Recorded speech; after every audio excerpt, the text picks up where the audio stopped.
My name is Ben Panter, and I'm the founder and CEO of Blackford. I'd like to thank the ACR for the opportunity to talk to you around the challenges of deploying AI. I'm going to share the learnings of over 10 years in the field, in which time we've deployed products serving over 700 sites. Along the way, we've dealt with the very big and the very small. We've worked in hospital settings, radiology groups, and imaging center chains. And although in our experience, no two sites are the same, there are challenges that come up time and time again, and I'd like to share those with you. So first of all, let's talk about the challenges to deployment. Fundamentally, we have to balance the cost of the product and its deployment with the benefit that that product's going to bring.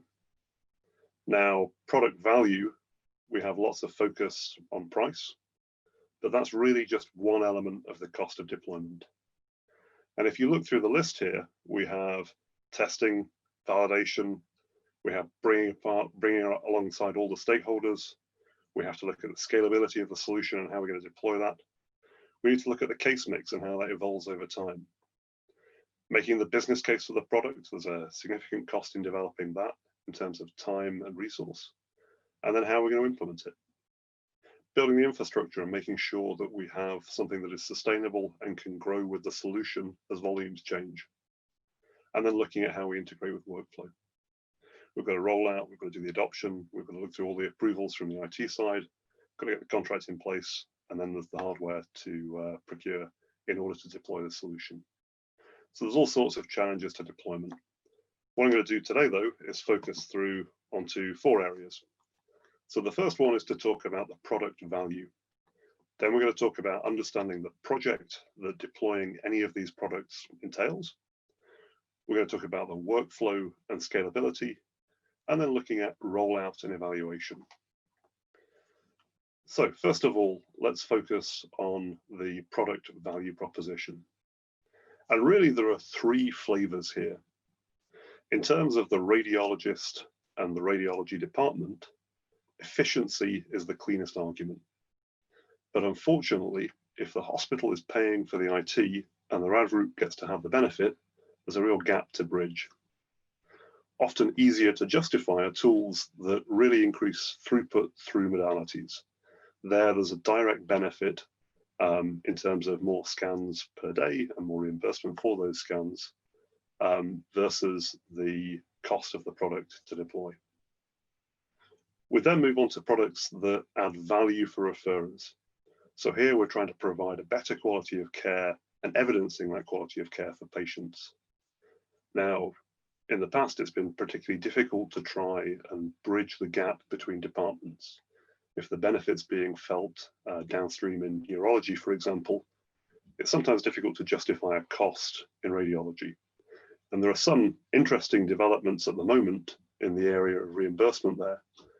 Particularly with the new technology add-on payment for stroke care that's just been announced initially with Viz AI and now with a number of other vendors. The last area we can look at where there is a product value proposition for AI in radiology is where you're able to increase volume through net new studies. Now, typically the way that this works is by replacing a non-imaging procedure from elsewhere in the hospital with an imaging procedure. And there are examples out there of products that allow you to avoid a liver biopsy, for example, or other high-risk procedures. It's also possible to augment an existing procedure. We've all heard about 3D printing and the ability that it has to help accelerate time in an operating room and to be able to reduce the cost and the risk associated there. So the next thing I wanted to talk about was understanding the project. So the reality is that if you're trying to deploy any of these products, there is a whole project to work through. First of all, you need to evaluate the product under investigation and the alternatives to that product. Once you've actually decided on which product it is that you want to go for, then it's working through the IT approval. And typically this involves a lot of process with the vendor and the IT department within the hospital or the radiology group, really assessing all the different connections that are required. And that process can take several months. Then there's generating the internal business case and trying to understand how the product can actually justify the return on investment that it'll make within the department. There's then the legal and business associate agreements to sign and purchase approval for the product. Finally, we're getting now to the point where we need to get the hardware in place or the virtual machine spun up and develop that infrastructure. Obviously, it's possible to go out to the cloud and use resource there, but typically that involves further IT assessments and security assessments. Then we're getting down to the actual deployment and the training on the product. Now, that whole process takes a lot of time and it takes resource. And typically what that means is that you can't run all of these in parallel. You kind of have to do them sequentially. So we end up with a situation where each project could take 9 months, but actually, if you want to get a reasonable spread of AI applications, that can take many years to deploy. Now, I think the reality is that many of the most valuable AI products are fairly niche. So that means that some of your referrers, some of your radiologists will be getting benefit a lot sooner than others. And that can cause an awful lot of friction in the department. The other thing to look at is that actually when you're thinking about the interactions that each of these applications has, to be able to really unlock value, they need to integrate at many points through the workflow. You need to be able to look at the modality and make sure that the right studies are being acquired. You need to be able to get that data from the packs. You need to make sure that there's an integration into the work list, if there's any sort of triage information, or even just for convenience to know when a study is ready for the radiologist to be read. You're then looking at sending that information into the viewer and managing interactions in the viewer. And then we're getting onto the reporting and ultimately transfer into the EMR. So there are many places where AI applications need to connect into the workflow in order to really drive productivity. I think the challenge is that each of these different applications requires a different set of integrations into these different workflow elements. So actually the integration effort becomes harder and harder. And then we want to add another one and the complexity gets further and further. And in fact, you know, if you look at the nature of these integrations, they're generally quite complex and quite different.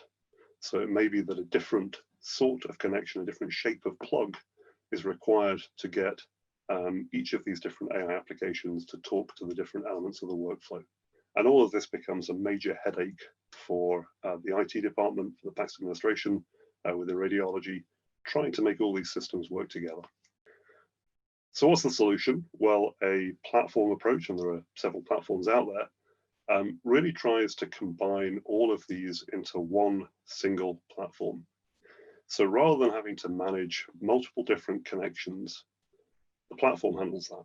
So all the complexity is taken away because once you have deployed the platform and made the integrations into the various different points along the workflow, then there's nothing more to do.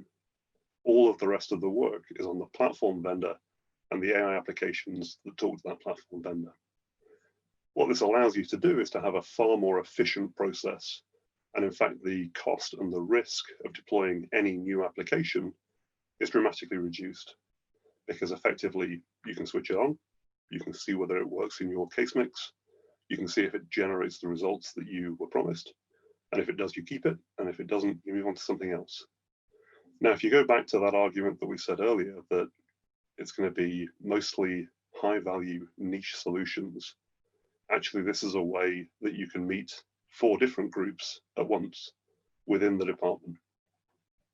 So that's really the power of a platform deployment. Next thing I want to talk about is rollout and evaluation.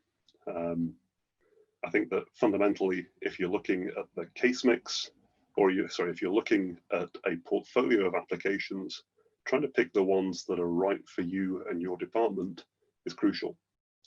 So the first thing that you need to do is look at your case mix and really try to understand which product is going to have the biggest impact for your radiologists, your referrers, and your patients. There may be 3 different options, there may be 5 different options to try and meet the particular clinical need that you identified. And you need to be able to understand the differences between them and how they're going to help you. Second, you need to establish success criteria. So how will you tell whether the promised benefits are really being delivered? And that's quite a complex process, I would say. And you need to be able to identify ahead of time what it is that you're going to measure to really see whether the value that you were promised is being unlocked. Then you're looking at infrastructure and workflow alignment. So rather than having to pull various parts of your workflow apart and rebuild them with different vendors' components or anything else like that, I think you really need to be looking at what works with your existing setup. So what integrates into your work list? What is it that transfers results smoothly and effectively into the packs? How much work is needed on the viewer? Can the viewer just work with what you're being given? And on the reporting system, will there be a smooth transfer of results from the AI product into the reporting? Then downstream, looking at that EMR integration, it's not really something that's of particular use or particularly utilized right now, but I think in the future the radiomics piece will be very important. Then we look at the rollout program. So what needs to be done to maximize the likelihood of success in your facility? Who is it that needs to be trained? Who is it that needs to be informed that these results are coming, such that they can make the best use of it? What are the downstream processes that need to be put in place to be able to deliver this value? Then we're looking at the evaluation. So how will you measure that the criteria that are needed to prove the positive impact of the product in your facility? And obviously here again, a platform approach can help. So on the selection part, you need to find someone that can really simplify the selection of relevant applications. And many of the platforms, Blackford included, include a marketplace of applications and a lot of intelligence about which of these applications really have value in different settings. Then you're looking at procurement. If you have a platform approach, it's a single procurement process with one vendor. Once it's done, it's done. And bringing on an additional product should be as simple as just a one-page contract amendment. You want to have a single set of legal agreements and a single security assessment. There's no real value in a platform if every time you want to bring something new into your hospital, you have to go through all those processes again. Then we're looking at deployment. So if there's one vendor, there should be one deployment channel, and we should be able to streamline deployments of new products into the facility. Again, I would really focus on integrating with existing infrastructure. You don't want to have to do a forklift replacement when you want to bring in a new piece of AI and it doesn't work with your work list or it doesn't work with the reporting system. Ideally, you want to have a platform that augments rather than replaces your existing workflow components. And then you look down to the sort of administration and support end. Really, how easy is it to add more applications in there?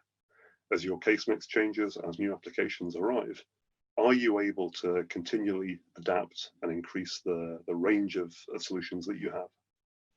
I mean, I think at the moment there's 113, or last year there were 129 different vendors at RSNA showing AI products. If we were having a real RSNA this year, I think there'd be even more, but the number of FDA approved products is continuing to increase.